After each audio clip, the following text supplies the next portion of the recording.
ভালো লাগে এক সময়, যখন 1 বছর সন্তান না আসার আগে বা 2 বছর, তারপরে ধীরে ধীরে কেন জানি না মনে হয় কাশ ওই দিনটা ফিরে এসতো।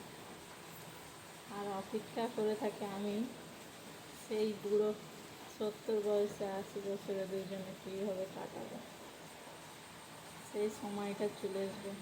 আমি ছাড়া ও ছাড়া আমাকে থাকতে পারবে না, আমি ছাড়া ওকে থাকতে পারবো না। যেমন 1 বছর আগে ওকে ছাড়া আমি থাকতে পারতাম, তেমন ও আমাকে ছাড়া থাকতে পারত না। মাঝখানের গ্যাপটা সন্তান, স্বামী, ও সুখ দুঃখ অতটাও স্বামী পরবা করে না।